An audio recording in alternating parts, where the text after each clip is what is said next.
तो स्टूडेंट्स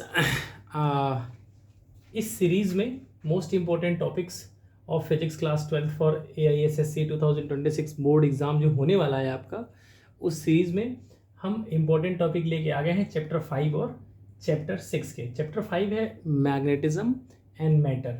तो students, magnetism and matter में जो पहला इम्पॉर्टेंट टॉपिक है वो है properties of dia, para and ferromagnetic materials. Dia, para and ferromagnetic materials की प्रॉपर्टीज़ आपको देखनी है कि टेम्परेचर पे क्या डिपेंड पड़ता है। एक्सटर्नल मैग्नेटिक फील्ड में अगर डाया मैग्नेटिक या पैरा मैग्नेटिक या फेरोमैग्नेटिक मटेरियल्स को रखते हैं तो क्या उनके बिहेवियर में चेंज आता है। और magnetic field lines external magnetic field में जब मैग्नेटिक मटेरियल्स को एक्सटर्नल मैग्नेटिक फील्ड में रखा जाता है तो मैग्नेटिक फील्ड लाइंस कैसे चेंज होती हैं और मैग्नेटिक नेचर कैसे मटेरियल्स का चेंज होता है। ये सारी प्रॉपर्टीज जो हैं पैरा, डाया और फेरोमैग्नेटिक मटेरियल्स के लिए आपको पढ़नी है। और ये इस चैप्टर का एक मोस्ट इम्पॉर्टेंट टॉपिक है। इसमें से एक 100% 3 मार्क्स में, 2 मार्क्स में या 5 मार्क्स में एक क्वेश्चन 100% एक आना है। आप ये लिख के रख लीजिए, 100% एक क्वेश्चन इससे आना ही आना है। सेकेंड टॉपिक इस सीक्वेंस में जो स्टूडेंट्स आ जाता है वो आ जाता है definition of chi M, mu R, H and I. Chi M susceptibility of the magnetic materials, mu R relative permeability, H जो हो जाता है वो मैग्नेटाइजिंग फील्ड इंटेंसिटी है, आई जो है वो इंटेंसिटी ऑफ मैग्नेटाइजेशन है। ठीक है, मेनली पैरामैग्नेटिक मटेरियल्स के लिए ये प्रॉपर्टीज़ पूछी जाती हैं, मेनली पैरामैग्नेटिक मटेरियल्स की। हालांकि पढ़ना आपको सबके लिए है। और एक चीज़ आपको और बता दें, इसमें एक रिलेशन होता है mu R is equal to 1 plus chi M. इस पर बहुत ज़्यादा न्यूमेरिकल्स भी आता है, बहुत ज़्यादा तो नहीं, लेकिन हाँ बोर्ड एग्जाम में मैंने देखा है, कई सैम्पल पेपर मैंने देखे हैं तो उसमें न्यूमेरिकल्स भी मैंने देखे हैं। उसमें बोर्ड एग्जाम में न्यूमेरिकल्स भी इस टॉपिक से पूछा जा रहा है। ठीक है क्वेश्चंस, इसमें आपको एक क्यूरी लॉ आएगा, क्यूरी लॉ। ठीक है, क्यूरी लॉ भी पूछना होगा, क्यूरी टेम्परेचर भी पूछा जाता है। ठीक है, Curie law and Curie temperature. तो Curie law and Curie temperature ये भी आपको स्टूडेंट्स पढ़ना होगा। इस सीक्वेंस में जो नेक्स्ट टॉपिक है वो है torque on and potential energy of a magnetic dipole. Magnetic dipole, मैंने अपने पिछले वीडियोस में भी आपको बताया है कि कभी भी अगर टॉर्क या पोटेंशियल एनर्जी कहीं भी आए तो वो इंपॉर्टेंट होता है। यहाँ पर भी बिल्कुल वैसा ही है।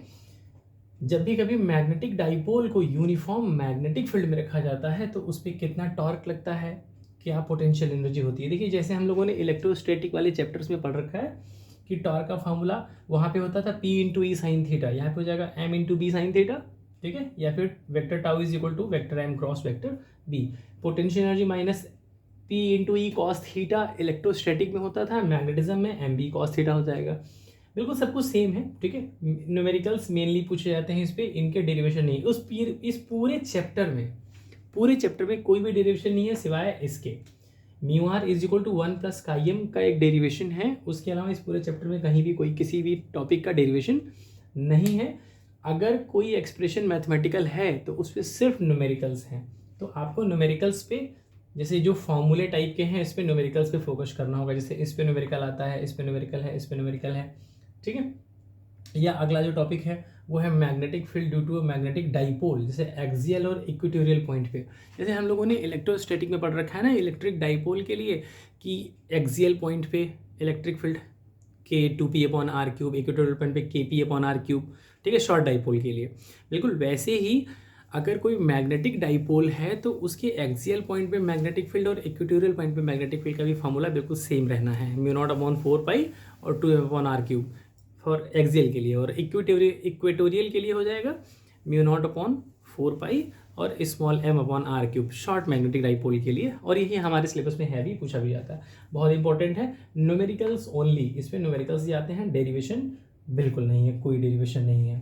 ठीक है, और इसमें एक और टॉपिक आता है कि मैग्नेटिक डाइपोल जो है वो एक मैग्नेटिक डाइपोल एक बार मैग्नेट जो है वो मैग्नेटिक डाइपोल की तरह बिहेव करता है। ठीक है, वो वाला टॉपिक भी है इसमें। ठीक है स्टूडेंट्स, तो इस सीक्वेंस से हम आ जाते हैं नेक्स्ट चैप्टर में, चैप्टर 6 में। चैप्टर 6 के जो है इलेक्ट्रोमैग्नेटिक इंडक्शन, इसके जो मोस्ट इंपॉर्टेंट टॉपिक्स हैं वो हैं आपके Faraday law and Lenz law, ठीक है, जिसमें फैराडे लॉ पे न्यूमेरिकल भी आता है, E=-d∅dt, ठीक है। फैराडे लॉ पे इस पे न्यूमेरिकल्स भी आते हैं, बहुत न्यूमेरिकल्स पूछे जाते हैं इस पे। फैराडे लॉ और लेंज लॉ बहुत ज़्यादा पूछे जाते हैं, न्यूमेरिकल ज़्यादातर इससे पूछे जाते हैं। Derivation and numericals on motional EMF, दो तरीके के ईएमएफ आपने इसमें पढ़ रखे हैं जो इंड्यूस्ड होते हैं, एक इंड्यूस्ड ईएमएफ है, एक मोशनल ईएमएफ है। तो इंड्यूस्ड ईएमएफ, मोशनल ईएमएफ दोनों का एक्सप्रेशन लगभग सेम है, लेकिन डेरिवेशन के तरीके में थोड़ा सा चेंज है। तो आपको मोशनल ईएमएफ का जो फॉर्मूला है वो पढ़ना है ना, उसका डेरिवेशन भी आ सकता है, उस पर न्यूमेरिकल्स भी आ सकते हैं। थर्ड जो पॉइंट है वो है mutual and self inductance, self inductance and mutual inductance, इन दोनों का एक्सप्लेनेशन आ सकता है, दोनों पे न्यूमेरिकल आ सकता है, आता भी है 100%। एक न्यूमेरिकल सेल्फ इंडक्टेंस है, म्यूचुअल इंडक्टेंस पे आता है, साथ में derivation of self inductance for a long solenoid, ये जो डेरिवेशन है ये फॉर अ लॉन्ग सोलेनॉइड है, ठीक है, फॉर अ लॉन्ग सोलेनॉइड, ठीक है। तो डेरिवेशन जो है वो सेल्फ इंडक्टेंस L=μ0n²a×L, जहाँ पे n जो है number of turns per unit length है, ये डेरिवेशन भी आ सकता है, आता है, इंपॉर्टेंट है, और ये लॉन्ग सोलेनॉइड के लिए है, इन पे न्यूमेरिकल्स भी आता है। और स्टूडेंट्स इस चैप्टर के जो सबसे लास्ट, अच्छा ये है बहुत इंपॉर्टेंट, इस पर न्यूमेरिकल पक्का आता है, ये जरूर देख लीजिएगा आप लोग, ठीक है, बिल्कुल भी छोड़ने की जरूरत नहीं है। इस चैप्टर में जो सबसे इंपॉर्टेंट टॉपिक है वो यही है, ठीक है ना, self inductance and mutual inductance, इस पे न्यूमेरिकल्स, और सेल्फ इंडक्टेंस का डेरिवेशन और सेल्फ इंडक्टेंस पे न्यूमेरिकल। सबसे ज़्यादा सेल्फ इंडक्टेंस पे फोकस करिएगा, म्यूचुअल इंडक्टेंस पे सिर्फ न्यूमेरिकल आता है, उसका डेरिवेशन नहीं आता, ठीक है, एग्जाम में वो रेयर आता है, ऐसा नहीं है कि आ ही नहीं सकता है ना। फिजिक्स में जब से CBSE ने अपना क्वेश्चन का लेवल चेंज करना शुरू किया है बोर्ड एग्जाम्स में, तब से तो कुछ कहा ही नहीं जा सकता, ठीक है। फिलहाल जो मोस्ट एक्सपेक्टेड चीज़ें हैं वो मैं आपको बता रहा हूँ।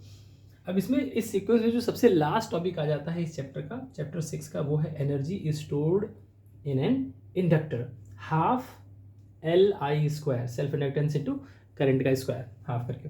इस पे न्यूमेरिकल्स पूछे जाएंगे, इसका भी डेरिवेशन आपके सिलेबस में नहीं है। तो स्टूडेंट्स ये वो चैप्टर 5 और चैप्टर 6 के इंपॉर्टेंट टॉपिक्स थे जो आपको CBSE 2026 के बोर्ड एग्जाम में अच्छे मार्क्स दिला सकते हैं। Thank you.